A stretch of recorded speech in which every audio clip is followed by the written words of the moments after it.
السلام علیکم ورحمۃ اللہ وبرکاتہ۔ امید کرتا ہوں کہ آپ تمام حضرات بخیر و عافیت ہوں گے۔ اللہ تعالیٰ آپ لوگوں کو خوش رکھے، سلامت رکھے۔ میں ابھی موجود ہوں مکۃ المکرمہ میں اور اس مقام کی زیارت کے لیے جا رہا ہوں جس مقام کی ایک عظیم الشان تاریخ ہے، اور ہر مسلمان کی دلی تمنا ہوتی ہے کہ وہ اس مقام تک پہنچیں اور اس مقام کی زیارت کریں۔ لیکن ہوتا یہ ہے کہ اکثر لوگ آتے ہیں، عمرہ ادا کرتے ہیں، حج کا فریضہ انجام دیتے ہیں، لیکن چونکہ ان کو اس جگہ کے بارے میں معلوم نہیں ہوتا تو اس کی زیارت سے محروم رہ جاتے ہیں۔ میں کوشش کروں گا کہ آپ کو وہ جگہ دکھاؤں اور اس کے بارے میں اس کی جو عظیم الشان تاریخی پس منظر ہے اس پس منظر سے آپ کو آگاہ کروں، تاکہ اگر آپ کو یہاں آنے کا موقع ملے تو آپ بھی اس جگہ کو دیکھیں، اور اگر جب تک آپ کو موقع نہیں مل رہا ہے تب تک آپ موبائل کے ذریعے سے اس مقام کو دیکھیں اور محظوظ ہوں۔ چلیے ہمارے ساتھ اور ہم آپ کو دکھاتے ہیں کہ وہ تاریخی جگہ کون سی ہے اور اس کا تاریخی پس منظر کیا ہے۔ یہ سامنے مسجد الحرام ہے اور ہم اب بڑھ رہے ہیں اس مقام کی طرف جس کے بارے میں میں نے ابھی آپ کو بتایا۔ یہ وہ جگہ ہے جہاں دن رات لوگوں کا میلہ لگا رہتا ہے۔ آپ جب بھی آئیں گے یہاں لوگوں کا ایک ہجوم آپ کو ملے گا ہی ملے گا۔ ایسا کبھی نہیں ہو سکتا کہ آپ یہاں ہوں اور آپ کو یہاں لوگ نہ ملیں۔ ہر وقت بھیڑ، ہر وقت لوگوں کی ایک جمع غفیر موجود ہوتی ہے یہاں پہ۔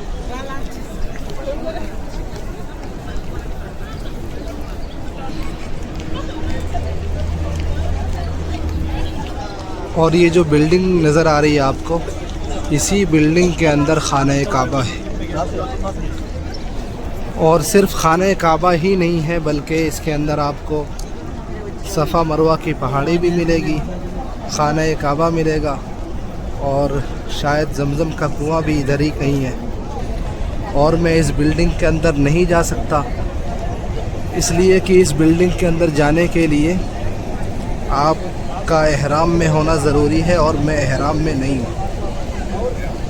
آپ کو خانہ کعبہ اگر دیکھنا ہے تو اندر جانا پڑے گا، باہر سے نظر نہیں آتا ہے، ہلکا ہلکا سا بالکل نظر آتا ہے۔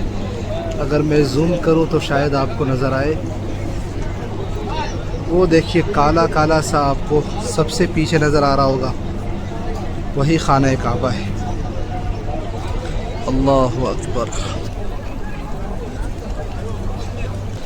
ہمارے ساتھ جڑے رہیں، ہم ابھی اسی مقام کی طرف بڑھ رہے ہیں جس مقام کی زیارت میں کرنے جا رہا ہوں اور جس کی زیارت کرنے کا میں نے ابھی آپ کو بتایا۔ میں دعا کرتا ہوں کہ اللہ تعالیٰ آپ سب لوگوں کو یہاں لائے، اور آپ حضرات سے بھی گزارش یہی ہے کہ آپ دعا فرمائیں کہ اللہ تعالیٰ ہر بار مجھے لائے، بار بار لائے، اور اپنی توفیق کی، اپنی عبادت کی توفیق عطا فرمائے۔ آپ یہ دیکھیے ہلکا سا آپ کو پہاڑ جیسا نظر آ رہا ہوگا، اس کے اندر میں زوم کرتا ہوں، یہ جو پہاڑ سا نظر آ رہا ہے یہ ہے صفا پہاڑی۔ یہاں سے انسان سعی شروع کرتا ہے اور مروہ پہ ختم ہوتا ہے۔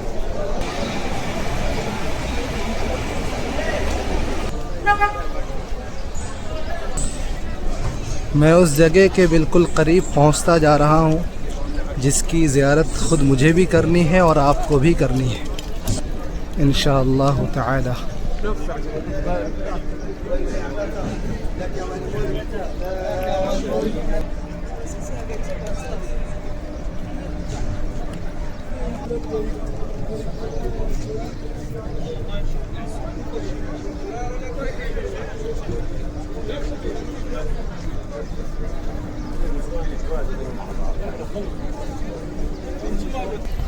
ایک بہت بدقسمتی کی بات یہ ہے کہ ہم اس جگہ کے اندر نہیں جا سکتے، بلکہ تھوڑے فاصلے سے ہم دیکھ سکتے ہیں اور آپ کو تھوڑے فاصلے سے ہی دکھا سکتے ہیں۔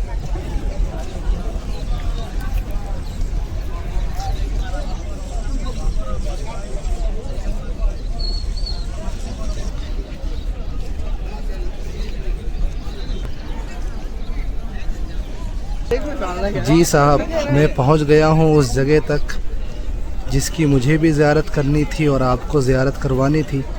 یہ دیکھیے آپ کے سامنے ایک بلڈنگ ہے، ایک گھر سا بنا ہوا ہے، اور اس گھر کے اوپر لکھا ہوا ہے مکتبہ مکۃ المکرمہ، یعنی مکۃ المکرمہ کی لائبریری۔ یہ ابھی بند ہے اور اس کے قریب بھی کوئی نہیں جا پا رہا ہے، اس لیے کہ چاروں طرف سے یہ سارے لگے ہوئے ہیں، کسی کو وہاں تک ابھی جانے کی اجازت نہیں ہے۔ تو یہ ایک لائبریری ہے۔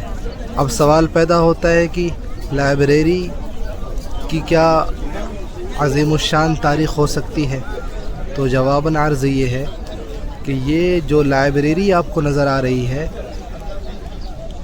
یہ لائبریری وہ مقام ہے جس کے اندر اللہ کے نبی صلی اللہ علیہ وسلم کی ولادت ہوئی۔ جی صاحب، اللہ کے نبی صلی اللہ علیہ وسلم اسی گھر کے اندر پیدا ہوئے۔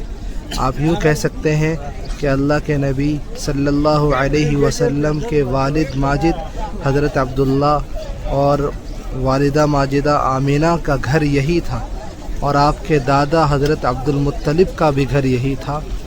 اللہ کے نبی صلی اللہ علیہ وسلم کی ولادت باسعادت اسی مقدس مقام کے اندر ہوا ہے۔ اور یہ جو گھر ہے جس کے اندر اللہ کے نبی صلی اللہ علیہ وسلم کی ولادت ہوئی، یہ گھر بالکل مروہ پہاڑی کے سامنے ہے۔ آپ جب مروہ پہاڑی سے نکلیں گے سعی کر کے تو آپ کو یہ مکان نظر آئے گا، جو کہ اب لائبریری بن چکا ہے۔ لوگ اس میں جاتے ہیں، اس میں ڈھیروں کتابیں ہیں اور ان کتابوں کا مطالعہ کرتے ہیں۔ اس کا جو تاریخی پس منظر ہے وہ یہی ہے کہ یہ اللہ کے نبی کا گھر تھا، حضرت عبداللہ کا، حضرت عبد المطلب کا، حضرت آمینہ کا گھر تھا، اور اللہ کے نبی صلی اللہ علیہ وسلم کی ولادت باسعادت اسی مکان کے اندر ہوئی ہے۔ یہی وہ مکان ہے کہ جہاں سے وہ کرنیں پھوٹی جس کے بعد جہالت، تاریکی، ظلم و ستم کا خاتمہ ہوا اور لوگوں کو روشنی ملی۔ آپ بھی جب یہاں آئیں تو ضرور اس مقام پہ آئیں۔ وہ جو مائک، آپ سب لوگ بھی یہاں جب بھی آئیں اس مقام پہ ضرور آئیں اور دیکھیں کہ اللہ کے نبی صلی اللہ علیہ وسلم کا گھر کون سا تھا اور اللہ کے نبی صلی اللہ علیہ وسلم کی ولادت کس مکان میں ہوئی۔ یہ چاروں طرف پہاڑی اور اس پہاڑی کے نیچے اپنے پیارے نبی کا گھر تھا۔